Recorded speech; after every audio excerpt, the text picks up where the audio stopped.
seperempat ketidakwarasan di Indonesia itu sebenarnya sumbangsinya media-media mainstream. Berbicara mengenai framing, mengenai kotak, dikotak-kotakan, terus akhirnya kita masuk ke kotak itu dan tidak bisa melihat kotak yang lain gitu bang. Jadi nggak bisa kamu nembak cewek, ya agak keren itu di angkringan, nggak bisa. Tapi kan di konteks syiar, oke kita ngomongnya agak jenggot ini ya, di konteks dakwah, menyemarakan itu, membangun simbol itu penting bang. Kalau anak sekarang itu kan kemana-mana pakai alma mater aktivis. Oke.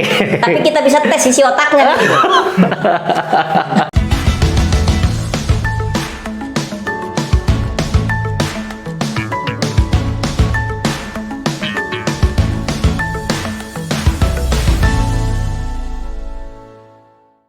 Selamat pagi teman-teman, kembali lagi bersama saya Budi Hastono di Buka Buku by Prisepena.id, sebuah kanal YouTube yang membincangkan mengenai buku, bercerita tentang pengalaman dengan buku dan juga pengalaman tentang menulis buku. Hadir kembali bersama kami di Buka Buku, dan kali ini Buka Buku berkesempatan dihadiri oleh seorang aktivis, seorang dosen yang tentunya jika teman-teman hari ini melihat YouTube ini, sebagian besar pasti akan sudah mengenal siapa beliau. Beliau adalah Mas Fitra Hamdani. Selamat pagi Mas Hamdan. Sehat Mas? Alhamdulillah. Oke, jadi teman-teman semuanya, Mas Hamdani adalah seorang aktivis yang sangat fenomenal di kota Surakarta tentunya, bahkan di wilayah Jawa Tengah. Dan beliau juga menjadi aktivis yang multikultural ya, artinya semua aktivisme mahasiswa hampir dimasuki beliau, karena beliau juga dijadikan sebagai salah satu referensi bagi aktivisme mahasiswa, terutama di kota Solo. Oke, Mas Hamdani, selamat datang di Buka Buku. Kali ini senang sekali kami bisa dihadiri Mas Hamdan di sini, dan luar biasa sekali. Mas Hamdan sekarang aktif di apa Mas sekarang? Saya sekarang lagi disertasi ya, disertasi, dan kalau kegiatan sih mengajar ya, dosen di Universitas Teknologi Sumbawa, di Sumbawa sana. Di Sumbawa. Sebuah kota kecil di Indonesia bagian tengah. Ya. Oh ya. Dan kampus yang lagi berkembang. Oke. Mudah-mudahan berkembang ke arah yang lebih pesat lagi. Amin. Saya. Itu sih sebenarnya. Oke. Ya, jadi teman-teman sekalian, Mas Hamdan ini aslinya dari kota Sumbawa ya, Nusa Tenggara Barat. Oke. Kabupaten Sumbawa. Kabupatennya pas di Sumbawanya. Oke Mas Hamdan, karena ini adalah konteksnya adalah buka buku, jadi yang pertama kali sering kita template-nya kepada pembicara di sini adalah pengalaman mengenai membaca buku, Mas. Mas Hamdan kan juga sebagai penulis. Bagaimana pengalaman membaca buku Mas Hamdan yang pertama kali, Mas? Membaca buku itu, penyakit pertama membaca buku adalah mengantuk. Oke, iya pasti. Jelas. Saya masih ingat buku pertama yang saya baca itu adalah bukunya Murtada Mutahari. Iya. Tahu namanya, gak tahu isinya saya. Semester 1, memang banyak saya nggak paham isi. Iya. Walaupun sekarang saya paham. Iya. Judulnya Basis Epistemologi tentang filsafat Islam. Berat sekali. Pada waktu itu memang lagi populis ya, bukunya ya. Sangat populis buku itu, dan saya baca waktu itu bukunya semester 1 ya. Semester 1 saya baca buku itu.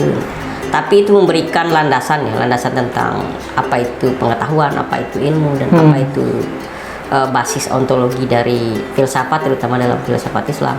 Memang awalnya tidak paham dan sering mengantuk, 1 lembar 2 lembar mengantuk, tetapi memang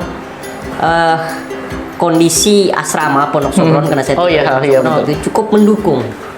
Jadi membaca adalah lingkungan keseharian dari asrama saya, sehingga ada aura kompetisi sebenarnya ya di Sopron itu. Di Sopron waktu masa saya, bahwa orang memiliki banyak perspektif, diskursus itu baik gitu ya, dan banyak juga teman kita diskusi senior yang tempat kita bertanya sebenarnya waktu masa saya gitu ya. Jadi sebenarnya saya berkembang dalam kultur yang cukup menguntungkan. secara kultur saya dipaksa membaca dan ketika saya bingung ada beberapa tempat bisa saya tanya. Yang bisa dijadikan sebagai tempat ruang-ruang diskusi mempertanyakan rohnya juga ya. Oke. Yang kita ciptakan sendiri tempat kita diskusi. Tapi kalau mundur lebih jauh Mas Hamdan, pengalaman membaca yang paling awal yang membuat Mas Hamdan mungkin menjadi senang atau gila membaca gitu di momen-momen apa gitu? Oh, ketika saya SD. Oke. SD ya. Jadi bapak saya itu kepala sekolah SD. Oke. Privilege ini ya. Kepala sekolah SD. Jadi di rumah saya itu banyak buku-buku kepahlawanan sebenarnya. Kepahlawanan yang dibagikan waktu itu ya pada masa Orde Baru ke semua guru biasanya. Dan bapak saya biasanya bawa pulang itu buku-buku. Kayak buku-buku yang wajib Iya, kayak misalnya cerita Jenderal Sudirman. Ya. Kemudian cerita-cerita rakyat. Gitu. Saya suka membaca itu karena buku itu banyak di rumah saya waktu itu. Oh iya. Banyak buku seperti itu. Tapi ada pemaksaan tidak dari orang tua ketika itu? Kalau ayah saya sih nggak suka maksa ya, nggak suka maksa. Paling ibu saya almarhum yang paling agak suka maksa, tapi bukan baca sebenarnya, bikin ngerjain PR yang dan itu lumrah saya pikir. Oke. Tapi karena bukunya banyak dan ya ketika saya bete dan boring gitu ya saya baca buku akhirnya itu membaca ya cerita rakyat, cerita kepahlawanan itu sebenarnya. Ada buku yang pertama kali dibaca terus Mas Hamdan ini nih menempel gitu yang di masa-masa kecil itu Pak. Biasanya ada kalau pembaca awal. Ada sih gitu. ceritanya kepahlawanannya Jenderal Sudirman. Masa kecil sampai itu yang saya baca yang 2 kali saya sampai hatam begitu karena saya suka sekali ceritanya. Itu sih yang kemudian saya suka yang membekas sih. Membekas dan akhirnya menjadi semangat. Beliau sakit-sakitan gitu ya. Iya. Kemudian beliau punya semangat untuk kemudian menjadi ternyata memiliki jiwa kepemimpinan itu tidak harus didukung oleh fisik yang fit gitu. Karena Jenderal Sudirman pun kurus ya dan sakit-sakitan gitu. Tetapi jiwa kepemimpinan itu senantiasa tumbuh gitu bersama diri dia dan lingkungan gitu. Itu yang kemudian memberikan pelajaran banget saya. ya. Karena saya pikir secara fisik saya juga seperti kawan-kawan Fahmi dan tidak mendukung lah fisik ya. Tetapi saya kemudian mengambil makna dari apa yang saya baca dari perjuangan Jenderal Sudirman itu ya. Jadi Mas Hamdan ini mendapatkan cerita Jenderal Sudirman itu dari buku dan dia membacanya. Kalau kita sebagian besar mungkin karena dapat cerita dari guru-guru kita gitu. Jadi kalau Mas Hamdan itu real langsung dari apa yang dia baca. Oke. Dan nilai kepemimpinan Jenderal Sudirman tadi yang jadi motivasi besar dari Mas Hamdan gitu ya. Oke Mas Hamdan. Terus gini Mas Hamdan, kali ini kan kita akan membahas salah satu bukunya Mas Hamdan gitu ya, yang bukunya Tanda Pembunuh ini. Jadi nyepil jadi ini adalah buku yang dulu bagi kita sebagai kader IMM atau aktivis ya di Solo, kalau saya basicnya adalah IMM, terus buku yang sering untuk suruh dibaca gitu sama senior gitu. Senior berarti yang di bawahnya Mas Hamdan ya pastinya ya, karena jarak kita cukup agak jauh ini. Saya 2010, kalau Mas Hamdan 2001 2002. Jadi ada sekitar gap 10 tahun, 9-10 tahun seperti itu. Nah, Mas Hamdan, kapan buku ini ditulis dan mengapa dulu Mas Hamdan mau menulis buku dengan tema Tanda Pembunuh, kapitalisme global di balik semiotika media? Oke. Saya dari semester 2 itu sudah aktif di lembaga pers mahasiswa ya. Jadi di lembaga pers mahasiswa itu ternyata setelah saya masuk bukan hanya kita dilatih untuk menulis 5W1H. Iya, berita. Spesifikasi saya juga tidak ngomong tentang 5W1H, tapi ketika di LPM Pabelan di UMS, saya tuh spesifiknya menulisnya soal feature. Feature yang dimana ada satu persoalan yang kita kupas yang di dalam secara mendalam. Mendalam, kemudian ada basically teori-teori di dalamnya. Saya biasanya skillnya di situ. Dan kemudian mungkin karena wacana-wacana media yang kita diskusikan di lembaga pers, di samping saya juga aktif di Ikatan Mahasiswa Muhammadiyah, akhirnya kemudian saya menganggap bahwa peran media itu sangat jelas sangat penting dalam kemudian mempengaruhi cara berpandang orang terhadap sesuatu gitu. Yang salah bisa benar, yang benar bisa salah. Betul, yang sudah jelas bisa menjadi kabur. Itu tergantung bagaimana kita memframing sebenarnya. Oke, kata kuncinya framing ini ya. Kita memberikan injeksi ya, Iya. suntikan kepentingan Iya. terhadap konten yang kita mau angkat gitu. Mm-mm. Kemudian dari situlah kemudian lahirlah buku ini. Kemudian sebenarnya saya tulis buku ini 2006 ketika saya jadi ketua cabang. Ketua cabang Ikatan Mahasiswa di Sukoharjo. Sukoharjo. Ya. Sangat lama sekali ya, 2006 kayaknya ya. Mulai menulisnya. Iya, menulis buku ini. Aha. Kalau menulisnya sudah sejak lama. Cuma menulis buku ini mulai saya ketua cabang. Iya. Muncul kegelisahan bahwa begitu masifnya media kemudian mempengaruhi pembaca. Terutama mungkin pada waktu itu juga mempengaruhi kontestasi politik. Itu di 2006. 2006. Di mana akses Pasca. internet itu belum ada. besar ya? Belum ada akses internet. Jadi masa itu ya kalau nggak baca buku ya kita nggak punya diskursus. Nggak punya diskursus ya, betul. Nggak baca buku, nggak diskusi, maka kita nggak punya apa-apa. Gitu. Mungkin agak berbeda dengan anak-anak sekarang yang akses internetnya banyak gitu ya. Yang seharusnya juga bukunya mungkin atau mungkin tulisan jurnalnya sudah lebih banyak seharusnya. Kecuali di ruangan ini bang. Seharusnya gitu. Nggak ada akses internet ini bang. Seharusnya karena Ya. semuanya bisa diakses gitu ya. Kalau dulu tuh kan enggak. Kalau dulu tuh kalau kita nggak masuk perpus atau minjem buku teman atau beli sendiri di Jogja di shopping Iya. gitu ya. Kalau di sini kan di Geladak ya. di Geladak ya kita nggak akan punya apa-apa gitu. Oke. Makanya dulu tuh banyak sekali ruang-ruang diskusi kecil gitu, entah 4-5 orang gitu, mendiskusikan hal-hal yang mungkin menurut anak-anak sekarang tuh nggak penting gitu. Contoh bang. Misalnya kita buat waktu itu misalnya diskusi soal hanya soal dasar-dasar sejarah filsafat saja lah misalnya. Iya. Hanya 5 orang saja gitu di Iya. bawah beringin di samping audit gitu kan. Yang itu konsisten misalnya setiap hari Rabu sore misalnya. Dan kita konsisten 5-6 orang saja gitu loh. 5-6 orang saja gitu kita diskusi soal itu. Kadang kita juga mencoba membaca realitas itu dengan kondisi-kondisi realitas yang waktu itu sedang terjadi apa gitu ya. Coba kita baca gitu. Kebijakan-kebijakan politik ekonomi pemerintah. Coba masukkan itu kepada wilayah filosofis kita kaji. Kita sudah berani melakukan itu waktu itu di semester 3 semester 4. Oke. Ya masih saya masih komisariat. Iya.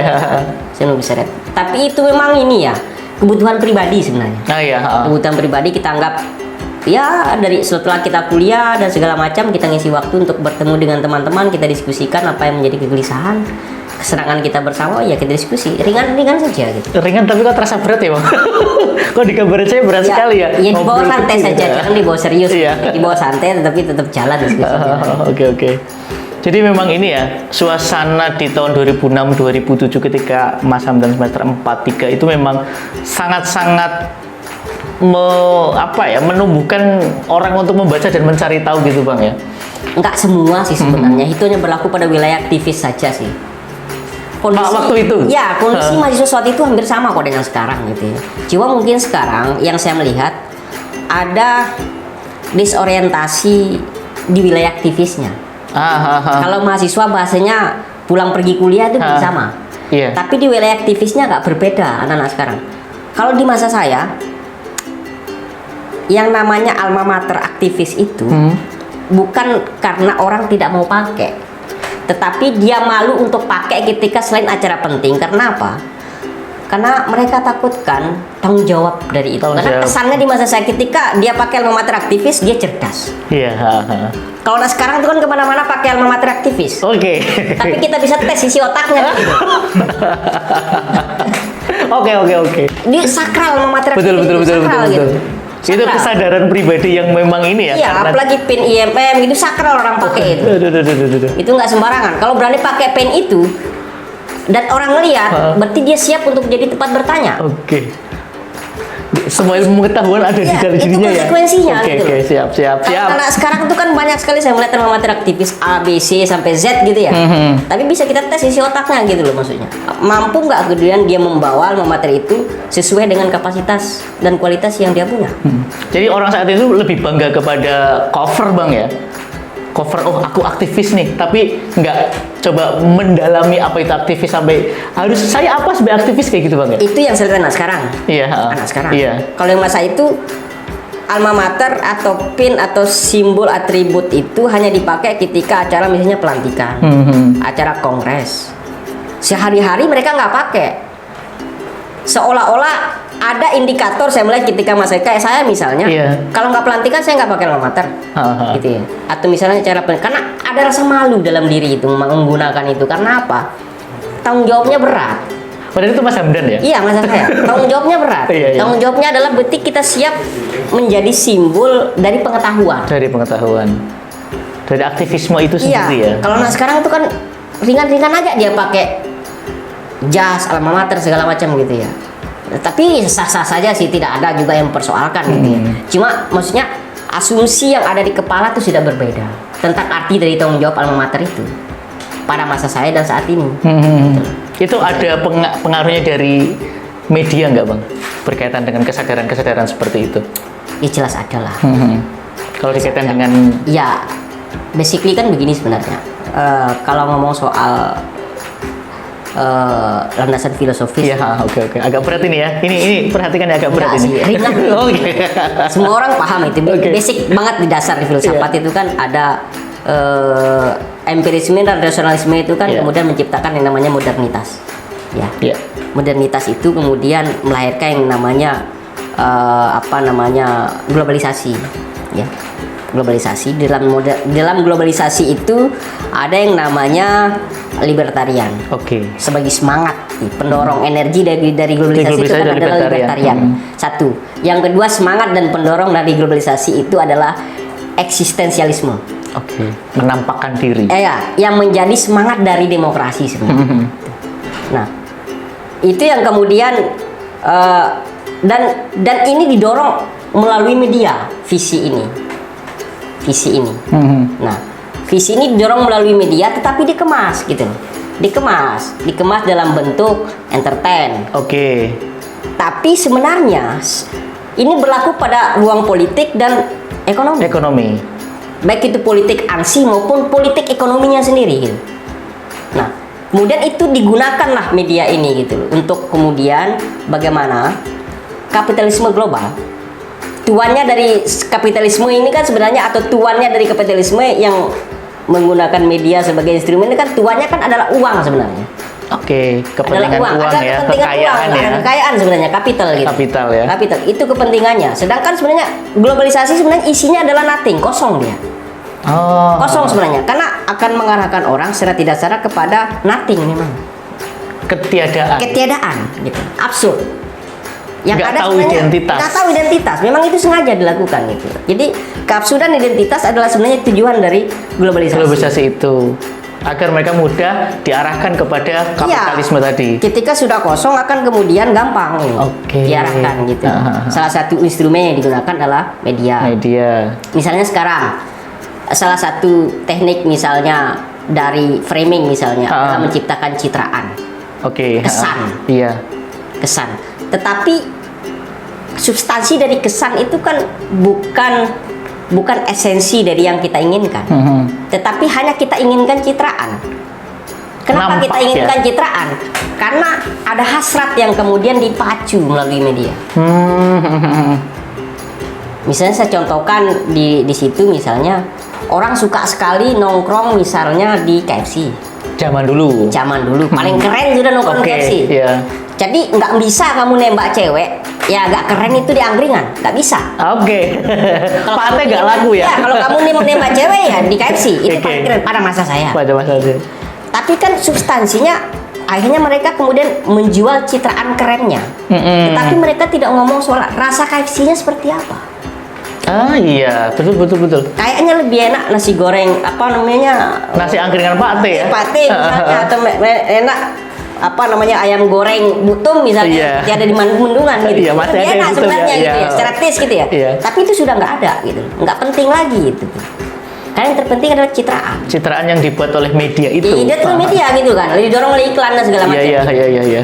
Yang akhirnya memang kapital sebagai tujuan akhirnya. Kapital sebagai tujuan gitu. Yang sebenarnya mengarahkan kita pada ketiadaan sebenarnya. Ketiadaan substansi diri. Terhadap diri kita ya. Iya, keterasingan sebenarnya. Jadi kita teralienasi dari substansi sih sebenarnya globalisasi itu.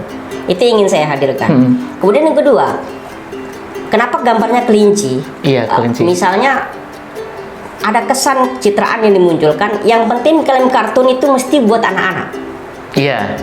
Sampai sekarang pun saya masih citraan yang berpikir seperti itu. dimunculkan. Iya. Tetapi pernah nggak orang tua ngelihat konten film kartun? Apakah sesuai dengan anaknya? Misalnya film Shinchan. Oke, kedewasaan. Kalian ngerti isinya film Shinchan seperti Iya. apa? Tapi begitu banyak orang tua membolehkan anaknya nonton film Shinchan. Iya. Mereka tidak bicara lagi substansi dari apa yang diobrolkan di film Shinchan pada masa saya. Iya. Tapi karena dia kartun, maka anak-anak boleh tonton. Ini bahayanya gitu. Media itu bahayanya di situ. Jadi dia sebagai pengecoh, gitu. Pengecoh untuk kemudian fungsi pengecoh itu agar kemudian barangnya laku. Filmnya. Ya filmnya laku. Film sebagai barang. Gitu. Makanya kemudian di situ kan ada gambar. Pernah waktu itu leoternya nanya, ini gambarnya apa, Mitra? Berkait dengan cover bang ya? Iya, saya bilang coba gambar film kartun deh gitu ya. Tapi film kartun itu mengancam. Maka ditemukanlah oleh leoter waktu itu, ya sudah kelinci yang kemudian ada pisaunya itu oke. Masuk dalam imajinasi saya oke lah. Itu paling tidak untuk menggambarkan sebagian dari apa yang ingin saya bicarakan pada buku ini. Begitu. Oke. Nah, berkaitan dengan framing tadi bang, saya ingat betul ketika di acara kalau nggak salah Dam ya, Dam di Kudus gitu. Ketika itu yang kok Kudus lagi ya, yang isi Mas Hamdan juga Iya. berbicara mengenai framing, mengenai kotak, dikotak-kotakan, terus akhirnya kita masuk ke kotak itu dan tidak bisa melihat kotak yang lain gitu bang. Ya karena kita pada waktu itu saya sebenarnya ingin memberikan satu pembelajaran tingkat dam yang berbeda dengan DAD. Iya. Kalau DAD itu kan indoktrinasi. Jadi hidup mati di IMM. Oke. Tapi kalau sudah dam itu sudah seharusnya tidak berada pada tingkatan itu. Dia harus sudah naik ke atas kotak agar bisa melihat kemungkinan kotak yang lain. Tapi tetap berada pada visi gerakannya. Gitu ya. Apa itu memungkinkan dalam pandangan? Saya itu saya ngisi LK itu bisa jadi mungkin udah berapa kali ya. Kemudian saya ngisi diskusi di GMNI. Sering saya ngisi diskusi di GMNI pada masa itu, bahkan setiap minggu mungkin gitu. Bahkan ada beberapa persoalan-persoalan yang penting di urusan dapur HMI saya kadang dilibatkan. Walaupun mereka tahu saya senior IMM. Iya. Karena saya sudah karena mereka melihat saya sebagai kepentingan bahwa ini kepentingan akademis, kepentingan keilmuan dan kepentingan kedewasaan seorang senior dalam kemudian kita mengajak menyelesaikan persoalan. Mereka tidak ngomong lagi soal lu IMM gue HMI gitu lagi. Itu yang ingin saya ajak pada tingkatan DAM atau LK2 di HMI, bahwa anak IMM itu ketika kalian sudah ngomong soal pondasi IMM is oke, sudah paham, sudah punya frame itu. Coba sekarang lompat ke atas kotak gitu. Untuk lebih bisa berbaur dengan yang lain tanpa kemudian meninggalkan identitas kalian sebagai kader IMM. Itu yang saya maksud sebenarnya. Pembauran tapi tidak meninggalkan identitas. Betul, itu yang saya inginkan. Makanya kemudian selama ini kan ketika kita komisariat kita di frame dalam satu bingkai doktrin.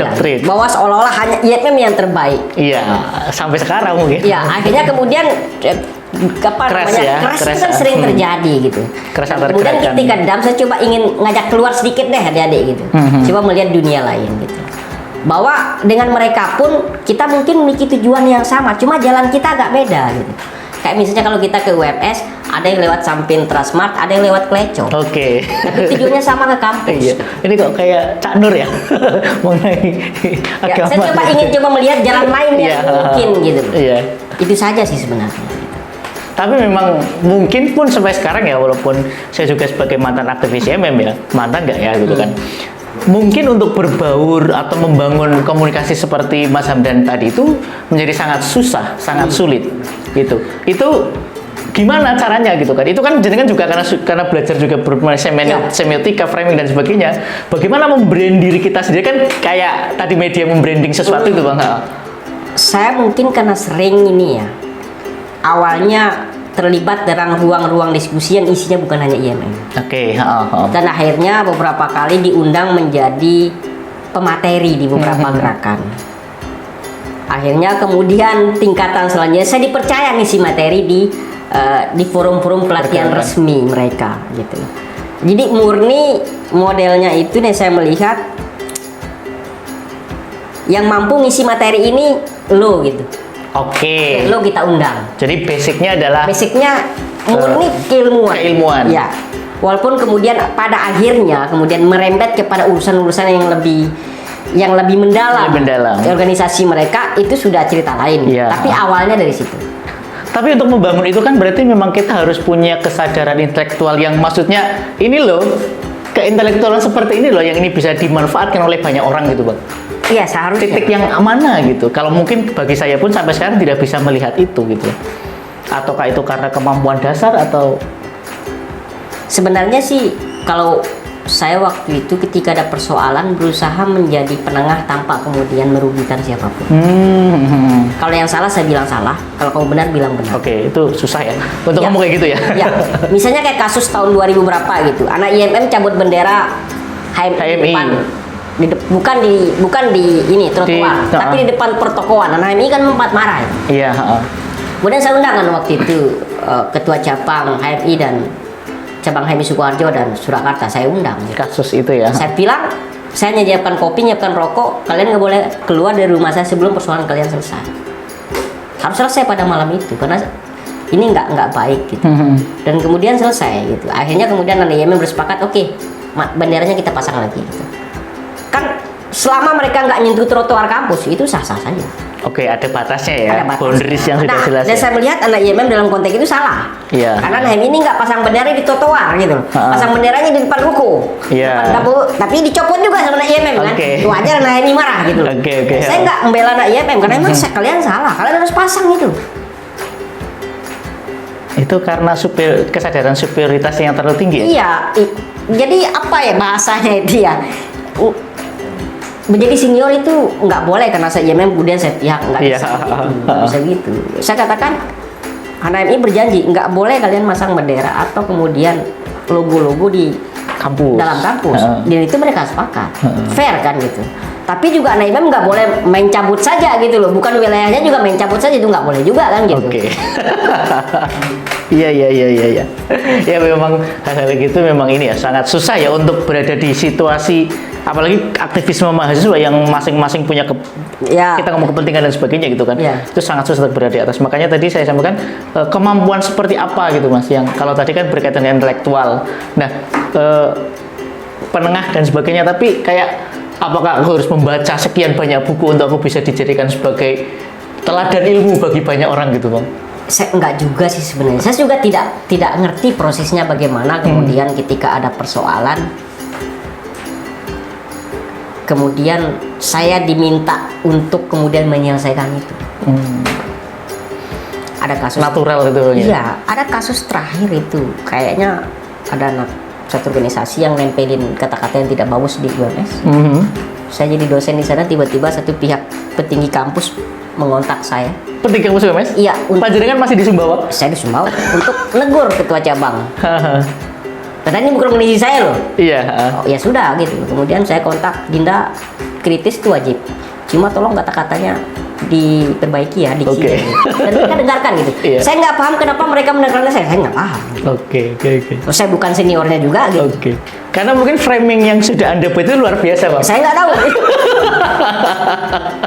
Nah, framing terus kita menghubungkan dengan semiotika. Bagaimana kita membangun tanda dan membuat tanda, gitu Bang. Dikaitkan dengan saat ini Bang. Kita ngobrolnya berarti aktivisme mahasiswa saat ini berkaitan dengan semiotika tanda tadi bahwa mahasiswa senang pakai alma mater, senang pakai jas IMM, senang pakai jas HMI atau apapun itu, tapi kosong.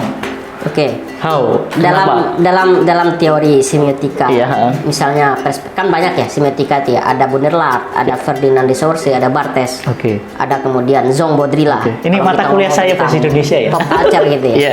Ini sebenarnya mata kuliah komunikasi. Iya, Tapi di bahasa Indonesia ada, ya, Bang. saya orang hukum ke Bapak Iya. bicara soal itu. Karena saya yakin banyak juga orang-orang komunikasi yang nggak paham teori ini. Semiotika penting banget Bang. Ini saya ngece ini sebenarnya. Iya. Ngece anak komunikasi. Saya juga ini orang Iya. bahasa sudah lupa ini. Jadi ada kalau Bunderlaat itu ngomong dan tiga tahap dalam semiotika. Semiotika. Ada signified dan signifier. Sek itu tanda, kemudian signified itu adalah makna yang ditulis secara terminologis. Kemudian signifier itu makna yang tertimbun di bawahnya. Oke, meaning ya. Yang meaning yang tidak yang tidak terlihat di permukaan. Terlihat di permukaan, yang tidak dideskripsikan dalam bentuk terminologi. Oke. Nah, kalau kita ngomong soal pencitraan seorang aktivis, Iya. ya semua aktivis, semua gerakan punya simbol, punya site-nya masing-masing. Iya, betul. Punya signifier-nya melalui visi, misi organisasi. Iya. Tapi signifier yang terkadang tidak semua aktivis itu paham. Dan mempunyainya. Punya, semua organisasi punya signifier. Cuma tidak semua aktivis yang di dalam organisasi itu mengerti signifiernya. Oh iya. Itu. Sehingga mereka menggunakan atribut itu tanpa beban. Karena mereka nggak paham signifier dari Oke, ini masuk ini, aja, masuk gitu. ini masuk sampai ini. terminologi yang kemudian dibahasakan dalam bentuk diksi, tapi mereka nggak ngerti makna yang tertimbun dari organisasi itu, kenapa itu ada. Oke. Tanggung jawab dan segala macam mereka nggak paham. Termasuk tadi kasus malu dengan jas alma Ya, mater itu gitu. maksud saya gitu. Iya. Karena kita paham ada signifier yang dipertanggungjawabkan dalam konteks ini gitu, yang tidak sesederhana kita gagah-gagahan gitu. Oke. Ini muncul ini gagah-gagahan ini. Tapi kan di konteks syiar, kita ngomongnya agak jenggot ini ya. Di konteks dakwah, menyemarakan itu, membangun simbol itu penting, Bang. Tidak persoalan. Oh gitu. Tapi ada tanggung jawab di sana. Oke. Berarti siap gitu. Ketika lo pakai atribut itu, lo siap dicap. Ada pencitraan yang muncul di situ, ada citraan, berarti ada kesan yang muncul. Lo siap menjadi tempat orang bertanya, lo siap menjadi contoh, lo siap untuk nggak ngapelin. Aduh, berat sekali. Jam 2 malam. Lo harus siap. Oke, ya. Lo harus siap kalau pacaran itu harus sembunyi-sembunyi, nggak jangan sampai ketahuan. Lo harus siap dengan itu gitu kan. Oke. Sekarang enggak, kayaknya nggak tahu nih, saya udah nggak diaktifin. Sekarang kan aneh gitu loh. Pakai simbol-simbol itu, tapi juga pojok-pojokan gitu di pinggir kampus gitu misalnya. Itu kan kemudian jadi aneh gitu. Meaningnya itu kabur akhirnya. Iya, ya? kabur akhirnya. Nggak kepegang gitu. Saya jadi malu ini. Tapi fenomena itu kenapa, Bang? Kalau saat ini ya, kalau dulu mungkin malu dan sebagainya. Kalau saat ini apakah memang karena begitu terbukanya media massa sehingga seorang ingin menunjukkan dirinya, namun sebenarnya mereka itu kosong gitu, Bang? Ada faktor politik ya. Ada faktor anak-anak sekarang itu butuh yang namanya satu identitas. Orang sekarang kan suka membuat kumpulan-kumpulan berupa identitas dan menampilkan identitas itu. Tapi yang terlupa adalah kemudian tanggung jawab dari identitas yang dimunculkan. Itu yang jadi persoalan yang saya lihat gitu. Sekarang gitu. Berarti karena kekosongan. Ngomong kita saja lah IM. Iya. Anak IMM sekarang kan gampang sekali tuh pakai alma mater IMM dan segala macam. Iya, betul. Tapi saya aja nggak punya. Saya punya jaketnya. Oke, saya nggak punya, Bang. Tapi nggak pernah saya pakai. Ada di rumah. Jadi, tapi lupa gitu loh, tanggung jawab mereka gitu. Ketika mereka pakai itu, mereka harus siap sebagai sumber pengetahuan. Itu yang mereka lupa. Gitu. Oke. Saya dulu kalau nggak saya lantik orang, saya nggak pakai itu alma mater, nggak pakai itu jaket, nggak pakai itu jas maksudnya. Bukan karena nggak bangga ya? Bukan karena nggak bangga, enggak gitu loh. Tapi malu saja kalau kemana-mana bawa jas itu gitu loh. Oke, jadi bisa dikatakan saat ini anak-anak yang memakai jas alma mater dengan gue itulah kebanggaan semu. Itu bagus, tapi harus bertanggung jawab. Oke. Itu maksud saya. Bangganya bagus. Tapi harus disertai dengan kemampuan. Oke. Kemampuan. Menarik sekali. Kemampuan etik, ya. Kemampuan etik. Kemampuan intelektual. Oke. Dan yang paling penting adalah kemampuan untuk menunjukkan kalau dia kader perserikatan yang memang mumpuni. Tanggung jawabnya di kader perserikatannya yang ngeri-ngeri sedap ini. Oke, apalagi bentar lagi muktamar ya, Bang? Iya. Saya nggak ngerti muktamar. Oke. Jadi ini karena saya ikut-ikut di muktamar. Di era muktamar itu banyak sekali yang lagi memunculkan dirinya gitu. Kita ini kan proletariat di muktamar. Oke, betul. Kaum bawah gitu ya. Yang hanya menikmati saja. Muktamar itu apa dan kapan saya nggak paham. Ya. Betul sekali. Lebih baik kayak gitu, Bang. Nggak ikut arus-arus kayak gitu. Iya. Oke. Agak berat tadi yang berkaitan dengan politik, berkaitan dengan anak-anak muda yang kehilangan meaningnya, tapi bangga untuk memunculkan identitasnya itu, Bang. Berkaitan dengan politik, apa yang sebenarnya terjadi? Satu, karena memang hawa politik itu begitu menggoda. Oke. Jadi orang butuh komunitas untuk bisa eksis. Ketika bisa eksis, maka yang dipikirkan ada akses politik melalui komunitas yang dibangun gitu. Dan semua kita paham gitu. Paham tapi tidak mau mengakui itu. Maksudnya paham kalau memang melalui akses politik itu memang perputaran uangnya paling Terjadi. banyak di situ. Paling banyak di situ perputaran finansialnya. Ketika perputaran finansial paling banyak pada wilayah itu, kita nggak usah sok jaim lah. Perputaran wanita cantik juga paling banyak di wilayah itu. Karena kalau kita bicara soal konteks itu, kadang orang nggak jauh dari urusan uang dan di bawah selangkangan. Aduh. Ini saya ngomong belak-belakan aja gitu. Iya, aduh, aku jadi dan ngomong juga materi di situ. Oke, ya. Ngomong juga rasa hormat di situ. Orang akan menghormati lo kalau lo jadi politisi. Itu yang terpikir. Kita hormati lo kalau lo pakai jas gitu. Oke. Oh, makanya mereka pakai jas. Pakai jas alma mater, pakai jas satu organisasi atau pakai jas partai. Oke, betul. Jadi seolah-olah mendapatkan rasa hormat dari situ. Gitu. Ada kebanggaan di sana. Padahal menurut saya rasa hormat itu nggak sesederhana itu. Itu given, itu orang kasih ke dia. Kita tidak memunculkannya sendiri nggak ya. usah, itu nggak minta gitu. Itu dikasih oleh orang, tetapi itu prosesnya panjang. Iya. Tidak melalui lo nyalek kemudian lo menganggap diri lo sebagai tokoh, misalnya nggak sederhana itu rasa hormat itu. Kalau tokoh itu ada, itu palsu. Dan itu habis ketika lo sudah mati, lo dilupain gitu. Iya, kejadian saat ini pun kayak gitu ya, bahwa tokoh-tokoh itu muncul dari para politisi bang ya, yang saat ini. Seperti misalnya gambar yang kita tonton ini. Oke, mampus kau dikoyak-koyak sepi. Iya kan, dia ini kan Chairul Anwar. Dia kenapa dia dikenang? Bukan hanya karena karyanya, tetapi dia membangun identitas dirinya begitu panjang. Iya. Tidak kemudian serta-merta muncul begitu saja karena dia mencari caleg, dia menjadi anak seorang tokoh. Nggak sesederhana itu saya pikir gitu. Iya. Untuk orang kasih rasa hormat ke orang lain itu kan butuh dia kenal kualitas. Kualitas ya. Juga ini ya Pak, Daenerys Targaryen. Ada versi terbarunya sekarang. Oh iya, The Dragon. Ya, yang baru yang sebelum munculnya God of Thrones. Saya udah nonton dua seri. Saya udah 8 seri bang, ayo nonton bang. Ya, kepemimpinannya luar biasa. Saya masih ingat gitu ketika saya bicara sama yang punya ini podcast ini. Oke. Kalau lu ingin belajar politik, nonton. Oh iya, makanya. Jangan nonton adegan ranjang aja. Tapi nonton bagaimana silang senggarut politik di dalamnya, itu keren. Itu terjadi ya di dunia. Dan itu terjadi betul di dunia nyata gitu loh. Bahwa tidak ada musuh abadi dalam politik gitu. Betul. Dan pun nggak ada kawan abadi. Nggak ada kawan abadi gitu loh. Ketika ada kepentingan ya saling nggak sesuai kepentingan ya saling sikat. Gitu. Nggak lo depan lo belakang. Gitu, Oke. Kan? Ya betul-betul menampilkan realitas politik kalau ini. Dan itu yang terjadi juga di Indonesia gitu. Sekarang kita ini. Ya, bagaimana mereka berebut media, mencitrakan dirinya itu dan sebagainya. Saking pentingnya media, kita bisa identifikasi berapa media media umum sekarang yang berkuasa di Indonesia yang tidak dimiliki oleh partai, memiliki sangkut pautnya dengan partai politik. Hampir semua. Kenapa mereka menguasai media? Karena mereka kemudian ingin menciptakan citraan, gitu. Ingin memanipulasi diskursus melalui informasi. Iya. Berarti terbukanya informasi juga bagian bang? Ada kekurangan, bukan kekurangannya. Terbukanya begitu luas informasi menjadi tempat yang sangat disukai oleh nyun sewu mereka itu ya. Iya. Untuk memasukkan apa-apa gitu ya. Kepentingan politik masuk, tetapi juga di belakang itu juga ada kepentingan jelas finansial. Oke. Lo nggak bisa bangun media yang besar kalau lo nggak punya uang yang banyak. Nggak bisa juga gitu.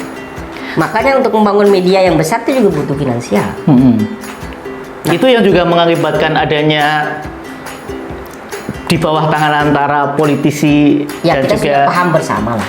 Kita sudah paham bersama lah, gitu loh. Misalnya kayak media yang biru kemana, media yang merah kemana. Oke, ya. Merah agak kuning, biru agak biru tua gitu ya. Dan kita paham lah. Versus mana. Dan itu bisa berubah besok ketika 2024. Itu bisa berubah gitu. Konstelasi itu bisa berubah. Tergantung cair ya. Ya, tergantung posisi yang punya media ini berada pada posisi mana secara politik. Sikap kita sebagai orang, sebagai penikmat media massa Gimana Bang? Just informasi oke, tetapi itu hanya informasi awal. Kita perlu teliti secara pribadi. Kita harus melakukan penelitian pribadi dalam setiap isu yang dimunculkan. Kita nggak boleh masuk dalam frame itu gitu. Itu sebagai awalan pengetahuan informasi hanya pada sebatas itu. Oke. Tapi lebih lanjut kebenaran soal berita itu lo harus evaluasi dulu, harus validasi sendiri gitu. Verifikasi lebih mendalam Verifikasi lebih mendalam, betul nggak gitu. Tapi bagi mereka yang tidak memiliki yang mereka tidak memiliki kemampuan untuk melakukan verifikasi itu Bang. Berarti kan kita hubungannya dengan kualitas pendidikan. Bagaimana orang yang nyun sewu berpendidikan lebih tinggi, dia punya kesempatan untuk melakukan verifikasi lebih panjang. Tapi bagi masyarakat yang nyun sewu bukan berpendidikan ya, tidak mengenal pendidikan, yang mereka hanya menikmati informasi itu. Ya. Seperempat ketidakwarasan di Indonesia itu sebenarnya sumbangsinya media-media mainstream yang memunculkan ketidakwarasan ini. Ya, menurut penelitian kan seperempat orang Indonesia itu nggak waras. Iya. Ketidakwarasan mereka itu dipacu oleh media-media massa ya, yang kemudian merasa tidak berdosa cokoki hal-hal yang nggak jelas itu. Oke. Mungkin saya akan banyak dikritisi oleh media mainstream, nggak apa-apa karena channel ini juga kecil. Mudah-mudahan besar gitu. Nanti hadirnya Mas Abdul viewernya tembus 3.000 lah ya. 3.000 lah ya. Tapi ini perjuangan media-media kecil Bang, bagaimana menyadarkan dari sisi-sisi yang paling media-media begini harus muncul gitu. Sebagai bentuk kritik gitu loh terhadap media-media mainstream. Karena di media ini kita bisa bebas ngoceh gitu. Betul. Kelas saya nggak mungkin diundang Metro gitu. Nggak mungkin. Siapa sih kita gitu. Iya. Tapi dilihat 1.000, 300, 500 kita tidak masalah. Yang penting masyarakat tersadarkan. Wow, bangga sekali kita ya. Oke Bang, kalau aku agak lupa sih ya, tapi di mekanisme semiotika itu kan ada bagaimana kita itu mencitrakan diri kita menjadi baik. Nah, apakah memang itu yang dilakukan oleh media massa saat ini, bahwa ya harus baik, mereka memberitakan kebaikan-kebaikan yang akhirnya membuat kita aku akan memilih dia gitu. Kalau secara kasar kita akan melihat begitu semua. Tapi kalau diteliti lebih lanjut tetap memiliki kecenderungan. Karena rumusan media itu kan tetap dia cover both side. Cuma kan di dalam apa itu Bang? cover both side itu adalah semua pihak harus kemudian dalam satu hal nih, pihak pro dan kontra dimintai pendapatnya. Oke. Tetapi kan tetap harus ada penguatan pada pihak mana yang ingin dimenangkan. Nggak murni dia pure ngomong soal objektivitas pemberitaan. Kamuflase. Nggak bisa. Pasti ada pihak yang dimenangkan dalam konteks itu. Menarik sekali ya. Entah kontennya diperlama dia ketika yang pro gitu, atau misalnya hanya memenuhi syarat saja misalnya. Si A dan si B konflik. Media Z misalnya lebih condong membela si B misalnya. Ya si A tetap dihadirkan pendapatnya gitu loh. Walaupun tidak dipakai juga ya pada dasarnya tetap ditampilkan gitu loh. Tetapi penguatan pembelaan diksinya tetap akan mendorong ke si B. Ke pihak yang dimenangkan gitu loh. Tetap yang pihak tetap pada posisi itu. Oke. Masuk ke era yang sekarang nih Bang, di mana media-media sosial, YouTube, Facebook, kebebasan berpendapat seseorang menjadi sangat terbuka. Apakah media mainstream masih berpengaruh terhadap pemikiran-pemikiran nyun sewu kaum muda saat ini ya, yang mereka memakan di media sosial gitu? Masih berpengaruh. Sangat. Enggak juga. Masih, karena banyak tawaran media lain yang bisa didengarkan ya, perspektif berbeda gitu ya. Tapi media mainstream tetap didengar, minimal bagi kalangan kelas menengah, ya, kelas menengah akademisi itu sebagai informasi awal Walaupun setelah itu kemudian masing-masing kita akan verifikasi kebenarannya. Oke. Begitu teman-teman semuanya, berat sekali benar. Aku mengingat mata kuliah semiotika aja, ya Allah ini gimana gitu ya, karena memang menurutku penting sekali kita saat ini di era kita sebagai generasi kita itu kita generasi Z atau generasi milenial juga kadang kita nggak tahu kita generasi yang mana gitu kan, sehingga kita sendiri susah untuk mengidentifikasi kita saat ini itu siapa gitu. Jadi menurut saya teman-teman sekalian, buku Tanda Pembunuh ini bisa dijadikan sebagai referensi teman-teman semua yang ingin melihat sebenarnya kita itu sedang ada di mana dan diarahkan kemana. Itu penting menurut saya ya. Nanti bisa ditambahi oleh Mas Hamdan sendiri seberapa penting buku ini dibaca oleh pembaca. Ya, buku ini saya tulis ketika saya masih unyu-unyu sebenarnya. Oke. Saya masih ganteng kayak. Sekarang udah tua ya. Iya. Ya, waktu saya masih muda lah. Oke, masih terbakar semangatnya gitu Ya, Bang, ya. masih ya umur-umur segitu lah. Masih berapi-api. Kalau sekarang kan sudah agak berbeda. Jadi penting nggak dibaca Bang sama teman-teman mahasiswa saya? Siapapun lah, aktivis atau Saya nggak mahasiswa. berani bilang penting nggak ya. Jadi iya coba dibaca aja sih sebenarnya. Oke, Ya. Paling tidak untuk kemudian memahami tentang konteks globalisasi dan citraan yang Oke, dimunculkan dalam apa namanya industrialisasi media. Oke. Bagaimana citraan-citraan itu muncul dan dimainkan ya bisa sebagai pengantar lah gitu. Mungkin tidak bahwa buku ini ditambah babnya yang dikaitkan dengan Saya ada saat versi ini. terbaru. Oke. Cuma memang saya masih fokus dulu menyelesaikan ini nanti. Oke. Ada versi terbaru. Berarti ada penambahan bab. Ada yang saya hilangkan, ada yang saya tambahkan. Sepil yang ditambahkan berkaitan dengan apa Bang? Tentang politik ya. Oke. Dan demokrasi. Saat ini ya. Ya, ada Kaum juga, muda? ya ada juga saya masukkan tentang beberapa teori eksistensialis Iya, paham. dan HAM, hak asasi manusia. Konsentrasi Ya. Mas dan hukum ya. Ya, hak asasi manusia yang kemudian dimunculkan pada dunia modern dan globalisasi dan bagaimana itu dimainkan dalam apa namanya seolah memberikan kebebasan tetapi mengarahkan orang kepada keterasingan. Oke, begitu teman-teman sekalian. Jadi versi terbaru dari buku Tanda Pembudi akan hadir. Semoga Prisepena dengan Mas Hamdan suatu ketika bisa sign kontrak berkaitan dengan versi terbarunya. Sebenarnya saya Nodong dari awal ya. sebenarnya saya nggak malu nulis buku ini gitu karena ketika bedah buku dulu di Amplas ya, di Ambargo Plaza.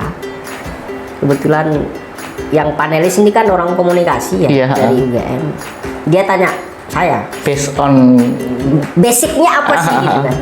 Saya syariah gitu sama hukum gitu. Kenapa nulis buku komunikasi? Ya saya bilang, ya saya ini aja merasa gelisah aja dengan kondisi saat ini gitu aja sih. Alasannya itu aja gitu. Oke. Kenapa nggak nulis buku hukum? Ya saya baru nulis buku hukum karena akhir-akhir ini Iya. nulis buku hukum. Ya anggap aja buku ini ya saya lagi kesambet apa. Oke. Tapi bagus untuk kita menyadari bahwa memang kita sebenarnya di sini tidak berada di sini, tapi kita sedang diarahkan kepada sesuatu hal. Itu ya. Jadi kepentingan buku ini saya kira ke situ. Jadi kita akhirnya punya kesadaran untuk mengetahui meaning-meaning yang ada di dalam diri kita, tanda-tanda yang kita munculkan seperti itu. Terakhir Mas Hamdan, untuk para pendengar buka buku mungkin ada pesan dan sebagainya. Pesannya untuk generasi sekarang sih ya, untuk mengevaluasi, memverifikasi berita-berita yang muncul. Gitu. Oke, modernitas itu nggak bisa ditolak ya. Iya. Tetapi paling tidak jangan kehilangan identitas sebagai generasi Indonesia. Karena modernitas itu berbahayanya adalah ketika kita melupakan diri kita sebagai anak bangsa. Itu berbahayanya sebenarnya. Karena isu-isu ini menunjukkan oleh modernitas melalui globalisasi itu ya jelas. Dia eksistensialis, libertarian, sangat bebas. Sekarang kita lupa gitu loh dengan seharusnya jati diri sebagai anak bangsa. Itu sih sebenarnya pesan saya. Oke, siap. Terima kasih sekali Mas Hamdan sudah hadir di YouTube yang masih kecil ini. Tapi semoga dengan hadirnya Mas Hamdan bisa memperlebar jangkauan pendengar kita, karena akhirnya kita bisa, karena dengan hadirnya Mas Hamdan kita punya banyak link-link untuk bisa kita masuki dan kita kirimkan share dari YouTube ini. Amin.